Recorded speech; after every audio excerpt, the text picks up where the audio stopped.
नमस्कार, मैं doctor Vivek Sharma, Ayurvedic physician. आज का हमारा टॉपिक जो है वो कैंसर पर है। कैंसर का ट्रीटमेंट सभी लेते हैं, जो ये एक स्टैंडर्ड प्रोटोकॉल है उससे सब लोग जो है अडॉप्ट करते हैं। आज का जो विषय है वो हमारा कि पेशेंट जो कैंसर से पीड़ित है उसका अपना क्या योगदान हो सकता है कैंसर की चिकित्सा में। कहने का मतलब है कि पेशेंट की क्या दिनचर्या हो, क्या खान पान हो, जिससे कि वो जो कैंसर की ग्रोथ है उसको स्लो डाउन कर सके और जो उसकी परेशानियां हैं वो भी कम हो सकें। तो चूँकि टॉपिक इस तरह का है तो हो सकता है थोड़ा सा आज की वीडियो लंबी हो जाए। कैंसर को सबसे पहले हमें ये समझना पड़ेगा कि कैंसर की जो ग्रोथ है वो किस तरह से होती है। कैंसर की जो ग्रोथ है वो अनकंट्रोल्ड होती है। कैंसर की जो सेल्स हैं वो बहुत तेज़ी से बढ़ती हैं। जो नॉर्मल सेल्स होती हैं उनके तुलना में उनकी वृद्धि बहुत तेज़ी से होती है। जो कैंसर सेल्स हैं और नॉर्मल सेल दोनों को पोषण की आवश्यकता होती है वृद्धि के लिए, न्यूट्रिशन के लिए। जैसे नॉर्मल सेल्स को न्यूट्रिशन चाहिए वैसा ही न्यूट्रिशन कैंसर सेल्स को भी चाहिए वृद्धि के लिए। तो यदि हम कुछ ऐसा करें कि कैंसर की सेल्स को न्यूट्रिशन मिलना कम हो जाए तो उनकी जो है ग्रोथ को कम किया जा सकता है। तो इसके लिए हमें समझना होगा कि जो कैंसर सेल्स हैं उनको एनर्जी कहाँ से मिलती है। हर एक सेल को जो है एनर्जी चाहिए, लेकिन कैंसर सेल्स को एनर्जी जो मिलती है वो एरोबिक ग्लाइकोलाइसिस से मिलती है। अब ये ग्लाइकोलाइसिस क्या है कि जो भी हम खाना खाते हैं, जो भी हम भोजन ले रहे हैं, वो सब अंत में जाके लास्ट में जो है ग्लूकोज में कन्वर्ट हो जाता है। ये जो ग्लूकोज है बाद में कन्वर्ट हो जाता है लैक्टेट में।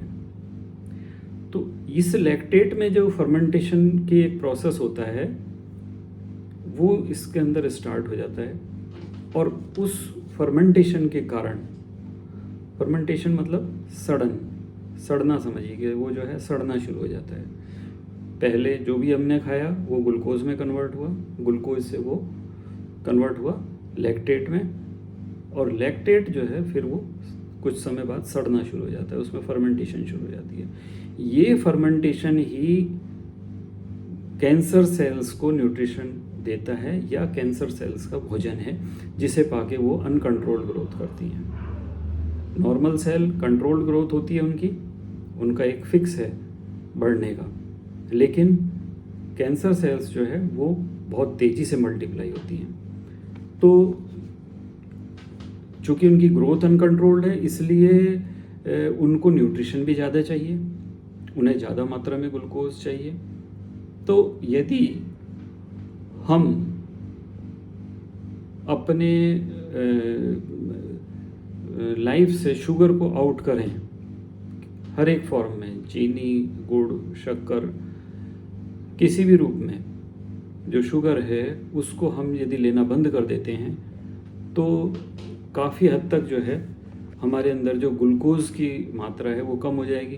बाकी जो हम लेंगे तो वो नेचुरल ग्लूकोज होगा, तो उसका उतना इम्पैक्ट नहीं आएगा, और जो फ्रीली जो ग्लूकोज अवेलेबल है कैंसर सेल्स को वो काफ़ी हद तक कम हो जाएगा, और इससे उनकी जो है जो ग्रोथ है, क्योंकि उन्हें न्यूट्रिशन कम मिलेगा तो फिर जो है संभावना है कि जो उनकी जो ग्रोथ है उस पर भी इसका असर पड़ेगा। इसके अलग सेकंड चीज़ जो उनको चाहिए ग्रोथ के लिए कैंसर सेल्स को, वो है अर्जिनाइन। अर्जिनाइन जो है बॉडी अपने आप से जो है ऑटोमेटिकली बना लेती है। तो जो नेचुरल जितना हमको चाहिए, जो बॉडी की रिक्वायरमेंट है वो अपने आप शरीर जो है बना लेता है। अब कैंसर पेशेंट इसमें क्या कर सकता है कि वो एक्स्ट्रा जो अर्जिनाइन है जिन चीज़ों में वो लेना बंद कर दें। तो उससे क्या है कि जो उनका पोषण है उस पर सीधा इसका असर पड़ेगा, क्योंकि उनको ग्रोथ के लिए अर्जिनाइन की आवश्यकता है। अर्जिनाइन किन चीज़ों में होता है, जैसे नॉनवेज है, मीट है या प्रोसेस्ड फूड हैं, तो वो जो है अवॉइड करने हैं। नहीं लेने आपको, जिससे कि उनको जो है न्यूट्रिशन उनका वहाँ से भी अर्जिनाइन वाला भी पार्ट, जो सेकंड बी पार्ट है, वो भी जो है उनका उन्हें कम अवेलेबल हो। जितना उनको न्यूट्रिशन, क्योंकि पोषण हर एक सेल को चाहिए बढ़ने के लिए, न्यूट्रिशन सबको चाहिए, हर एक सेल को चाहिए, तो न्यूट्रिशन को यहाँ पे हम कम कर रहे हैं, जिससे कि उनकी ग्रोथ जो है वो हम कम कर सकें। इसके बाद आता है एनवायरनमेंट का, कि अंदर का हमारा जो बॉडी का एनवायरनमेंट है वो इस टाइप का होना चाहिए कि वो ग्रोथ में सहयोग ना करे। जैसे कोई भी हम बीज बोते हैं तो उसको जो है हवा चाहिए, पानी चाहिए, धूप चाहिए, मिनरल्स चाहिए, ज़मीन से न्यूट्रिशन चाहिए, तो उसके लिए हम वहाँ पे जो है खाद डालते हैं, जिससे कि उसको जो है बढ़ोतरी हो सके। तो यदि ये सारी चीज़ें उसको ना मिलें तो जो बीज ज़मीन में पड़ा हुआ है, मिट्टी में पड़ा हुआ है, वो सालों साल तक पड़ा रहेगा, लेकिन उसमें से जो है वो पौधा नहीं बन पाएगा, उसमें से पेड़ नहीं निकल पाएगा। कारण क्योंकि उसको एक जो उसको वातावरण चाहिए वो नहीं मिल पाया। तो कैंसर सेल्स को ग्रोथ के लिए जो है थोड़ा एसिडिक एनवायरनमेंट चाहिए, और यदि हम अपनी बॉडी को थोड़ा सा एल्कलाइन रखने की तरफ कोशिश हमारी रहती है, तो हम एक बेटर और एक हेल्दी एनवायरनमेंट अंदर क्रिएट करते हैं, कि जिसमें कि कैंसर सेल्स को ग्रो होने के लिए उतना अच्छा फेवरेबल कंडीशंस उसको नहीं मिलेंगी। इसके लिए हम जो है हमें फ्रूट्स, वेजिटेबल्स और एल्कलाइन वाटर, जो कि पानी में भिगो के, जैसे गाजर है, सर्दियों में जैसे गाजर अवेलेबल हो जाती है, खीरा है, इनके स्लाइसेस बना के, पुदीना है, धनिया है, हरी मिर्च है, और तुलसा जी के पत्ते हैं, कड़ी पत्ता है, तो नीम के पत्ते हैं, इनको हम जो है पानी में डाल लें अच्छे से धो के, और उसके बाद जो है उसको उसी पानी को जो है लगभग आधा लीटर या 1 लीटर जैसे भी रिक्वायरमेंट है, थोड़ा थोड़ा करके दिन में बार बार पी लें, और बाद में वो जो अंदर जो भी हमने ग्रीनरी डाली हुई है वो अपना यूज़ कर लें या फेंक दें। तो ये वाला जो पानी है ये अल्कलाइन वाटर होता है, आधा लीटर भी पर डे पिएंगे तो दैट विल हेल्प। तो ये, और दूसरा, हम पानी जो है एक साथ ना पिएं, थोड़ा सा रोक के मुंह में पिएं, जिससे सलाइवा मिक्स हो जाए, तो वाटर भी जो है वो अल्कलाइन हो जाता है, मीठा हो जाता है। तो चूँकि हमारा सलाइवा जो है वो अल्कलाइन होता है, तो पानी भी अल्कलाइन हो जाता है, तो वो वाला पानी जो है आप यूज कर सकते हैं। तो ये भी आपको जो है इसमें हेल्प करेगा। इसके बाद आता है कि जो अंदर कैंसर सेल्स पड़ी हुई हैं उनमें बहुत सारा जो है डेड सेल्स भी हो जाती हैं। जब हमारा जो बॉडी का हमारा ऑटो इम्यून सिस्टम है और हमारा जो ऑटोफेजी का सिस्टम है, जब वो होता है तो काफ़ी सारा वहाँ पे वेस्ट मटेरियल भी बॉडी के अंदर इकट्ठा होता रहता है। वो वेस्ट मटेरियल को भी टाइमली बॉडी से आउट करना ज़रूरी है। तो उसके लिए क्या कर सकते हैं कि जो मेडिसिनल पार्ट है वो तो अलग है, हम वहाँ यहाँ उसका डिस्कशन नहीं करेंगे। हमारा टॉपिक केवल क्या है कि पेशेंट का क्या रोल होगा, पेशेंट उसको किस तरह से जो है अपने लेवल पे उसको मैनेज करेगा। तो उसके लिए जो है आप इंटरमिटेंट फास्टिंग कर सकते हैं। इंटरमिटेंट फास्टिंग में आपको सिंपल सा एक फार्मूला रखना है कि जब सूर्य उदय हो जाए, आफ्टर सनराइज़, तो आपने भोजन करना है, और जब सूरज छिपने लगे, सूर्यास्त होने लगे, सनसेट हो, उसके बाद आपने कुछ नहीं खाना। आप पानी पी सकते हैं, उसके बाद कुछ नहीं खाना। यानी जिस पीरियड में सूर्य उदय है उस पीरियड में आपने अपना भोजन या जो भी आपको लेना है खान पान, वो सब उस समय में रहेगा।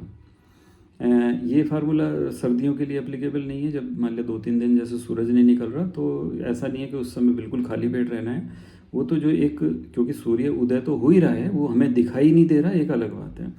तो उस समय आप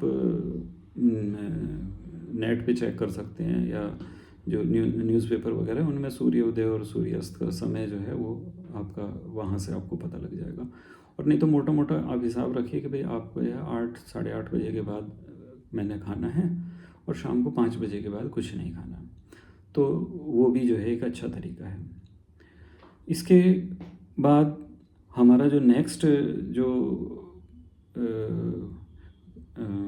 हमारा जो एफर्ट्स हो सकते हैं वो हैं कि हमारी बॉडी स्ट्रेंथ।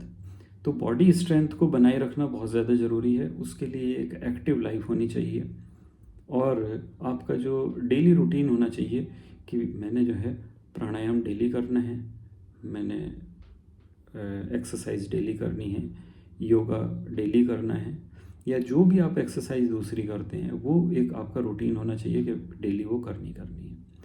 कोशिश करें, यदि आप एब्डोमिनल ब्रीदिंग कर सकते हैं तो करें। एब्डोमिनल ब्रीदिंग से भी आपको बहुत बेनिफिट होने वाला है और इन सारी चीज़ों का कुल मिला के ये होगा कि जो कैंसर की ग्रोथ है उसके ऊपर कंट्रोल आएगा। दूसरा, आपकी जो क्वालिटी ऑफ लाइफ है वो आपकी अच्छी होगी और अल्टीमेटली जब कैंसर पेशेंट की क्वालिटी ऑफ लाइफ अच्छी होती है तो पूरे परिवार की जो है क्वालिटी ऑफ लाइफ बेटर हो जाती है। तो आज के हमारा जो डिस्कशन रहा उसमें हमने क्या कहा कि पहला तो न्यूट्रिशन, कैंसर सेल्स का हमें कोशिश करना है कि जितना हम बंद कर सकते हैं उसके लिए हमें एक तो शुगर बंद करनी है, दूसरा हमने नॉन वेज, मीट और इस तरह के आइटम नहीं लेने। यदि आपको प्रोटीन, एक्स्ट्रा प्रोटीन लेना है तो आप उसके लिए जो है सत्तू ले सकते हैं, जौ का सत्तू ले सकते हैं और सोयाबीन की दाल ले सकते हैं। दूसरा, जो नेक्स्ट हमारा है कि बॉडी को हमें एल्कलाइन रखना है तो उसके लिए हमें जो है फ्रूट, वेजिटेबल्स, कोकोनट वाटर और एल्कलाइन वाटर और जो पानी पीने का तरीका है उस पर फोकस करना है। थर्ड, हमें इंटरमिटेंट फास्टिंग करनी है कि जब जिस पीरियड में सूर्य निकला हुआ है, उदय है, उसी समय में हमें सब कुछ खाना है और सूर्य अस्त होने से पहले यानी सनसेट से पहले हमें सब कुछ 5 बजे तक अपना खाना पीना फिनिश कर देना। लास्ट, हमें अपनी बॉडी स्ट्रेंथ का ध्यान रखना है, हमें एक्सरसाइज, योगा, प्राणायाम का ध्यान रखना है और साथ में जो है यदि आप एब्डोमिनल ब्रीदिंग रखते हैं उसके लिए केवल पेट से सांस लेना है। सिंपली याद रखने के लिए आप अपने पेट के ऊपर हाथ रख सकते हैं, तो जब हाथ रहेगा तो थोड़ा सा कॉन्शियसनेस रहेगी, हम अवेयर रहेंगे कि हमें पेट से सांस लेना है। तो यदि हम ये सारी चीज़ें करते हैं तो कैंसर की जो ग्रोथ है वो कम हो जाती है और क्वालिटी ऑफ लाइफ भी अच्छी हो जाती है। ये मैंने प्रैक्टिकली मेरे जितने पेशेंट्स हैं जो कैंसर है से पीड़ित हैं और पीछे भी जो रहे हैं, मैं उन्हें सभी को ये सारा रूटीन एडवाइस करता हूँ और सभी का ये एक्सपीरियंस है कि बाकी पेशेंट्स के कंपैरिजन में, जैसे वो हॉस्पिटल्स में जाते हैं, इधर उधर जाते हैं, वहाँ पे जाके देखते हैं, दूसरों से मिलते हैं, बात करते हैं, तो वो खुद ही इस बात को मानते हैं कि उनकी क्वालिटी जो है लाइफ की वो ज़्यादा बेटर है और उनकी प्रॉब्लम्स भी उतनी ज़्यादा नहीं उनको आ रही हैं जितनी कि बाकी और पेशेंट्स को आ रही हैं। तो मेरी शुभकामनाएं आप सभी को और मैं कोशिश करूँगा। आज की वीडियो के लिए मैं ज़रूर कहूँगा कि इसको आप जो है, जो भी आपको लगे कि कहीं पे कैंसर पेशेंट है तो उस परिवार तक, उस घर तक, उस पेशेंट तक इसको ज़रूर पहुँचाएं, जिससे कि बिना खर्चे के कुछ चीज़ों को करने से ही बेटरमेंट आने लगे लाइफ में और उम्मीद है कि इस कैंसर की ग्रोथ पे भी इसका जो है असर उन्हें दिखाई देगा। इन्हीं शुभकामनाओं के साथ नमस्कार।